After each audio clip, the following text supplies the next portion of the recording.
পৃথিবীতে তখন সর্বোচ্চ ক্ষমতাধারী সাম্রাজ্য ছিল রোমান সাম্রাজ্য।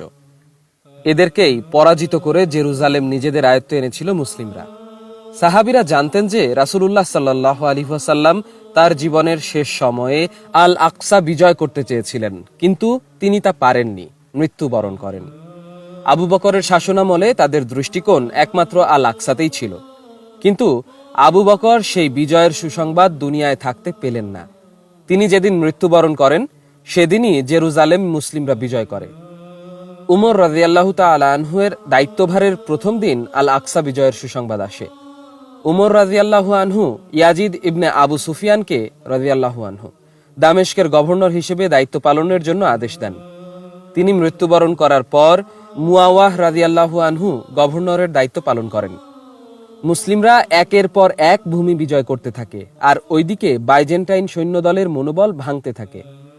বিজয় করতে করতে চোখ তখন পড়ল জেরুজালেমে।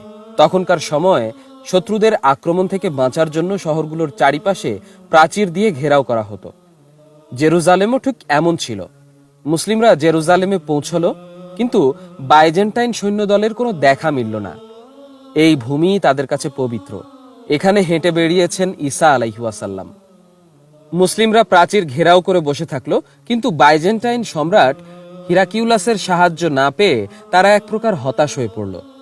4 মাস ঘেরাও রাখার পর জেরুজালেমের মানুষেরা আত্মসমর্পণ করতে রাজি হলো। জেরুজালেমের বিশপ সাফরনি সবার পক্ষ হয়ে মুসলিম বাহিনীর কাছে আত্মসমর্পণ করার কথা প্রকাশ করলো, কিন্তু শর্ত হলো মুসলিম উম্মাহর খলিফা নিজে আসতে হবে, আর তার কাছেই তারা চাবি হস্তান্তর করবে। খালিদ ইবনে ওয়ালিদ রাদিয়াল্লাহু আনহু তখন উমর রাদিয়াল্লাহু আনহু এর কাছে চিঠি লিখে সব বলেন। চিঠি পড়ে উমর রাদিয়াল্লাহু আনহু মদিনা থেকে তার খাদেমকে নিয়ে ছুটে চললেন আল আকসার অভিমুখে। চলার সময় তিনিও তার খাদেম বদলা বদলি করে গাধার উপর সওয়ার করতেন। তাদের পরনের কাপড় দেখে বুঝার উপায় ছিল না যে খলিফা কে আর খাদেম কে। জেরুজালেমের প্রান্তরে আসার পর গাধার উপর সওয়ার করার সময় হলো খাদেমের, কিন্তু ততক্ষণে তারা পৌঁছে যাবে আল আকসায়, আর সে তখন গাধার উপরে থাকবে। তাই খাদেম অস্বীকৃতি জানালো উঠতে, কিন্তু উমর রাদিয়াল্লাহু আনহু তাকে আদেশ করলেন যে যখন যার সময় আসবে সে চড়বে, এবং এটাই ন্যায়পরায়ণতা। আল আকসায় তিনি গাধার লাগাম ধরে ঢুকলেন। মানুষেরা মনে করলো গাধার উপরে থাকা খাদেম মনে হয় খলিফা, কিন্তু তারা যখন দেখলো যে উপরে বসা লোক খলিফা না, বরং যিনি লাগাম ধরে হাঁটছেন তিনি খলিফা, তখন তারা হা করে তাকিয়ে থাকলো, এবং অনেকেই বলল, ইনি কি সেই যিনি মুসলিম উম্মার খলিফা? অথচ তাকে দেখে তো মনে হয় একজন সাধারণ মানুষ। খ্রিস্টানরা যখন জেরুজালেম শাসন করেছিল তখন তারা ইহুদিদের ওপর প্রচুর নির্যাতন করত, তাদেরকে ঘৃণা করত। সুলাইমানের মসজিদে তারা আবর্জনা ফেলত, তারা নিজেদের সুপিরিয়র মনে করত। উমর রাদিয়াল্লাহু আনহু জেরুজালেম শহর ভ্রমণে বের হলেন। তিনি যখন হলি স্কাল্পচারে ঘুরতে গেলেন তখন আসরের সময় হয়ে গিয়েছিল। চার্চের ফাদার তাকে সেখানে সালাত আদায় করার জন্য বলল, কিন্তু তিনি নাকচ করে দিলেন এবং বললেন, আমি যদি এখন এখানে সালাত আদায় করি তাহলে আমার পরবর্তী অনুসারীরা এসে এটা ধ্বংস করে এখানে মসজিদ তৈরি করবে, এবং আমি তা চাই না। তাই তিনি চার্চ থেকে বের হয়ে সালাত আদায় করলেন, এবং তার কথা ঠিকই বাস্তবে রূপান্তর হয়। উমর রাদিয়াল্লাহু আনহু এর আখলাক দেখার পর চার্চের ফাদার ইমপ্রেস হয়ে চার্চের চাবি তার কাছে হস্তান্তর করল। তারপর তিনি মুসলিম এক সৈন্যকে সেটার দায়িত্ব দিলেন। মজার ব্যাপার হচ্ছে, আজ অবধি চার্চের সেই চাবি মুসলিম বংশের মানুষের কাছেই আছে। সুলাইমানের টেম্পলে যাওয়ার পর যখন উমর রাদিয়াল্লাহু আনহু দেখলেন আবর্জনায় ভরপুর, তিনি অনেক ব্যথিত হলেন এবং নিজে সেখান থেকে ময়লা সরাতে লাগলেন।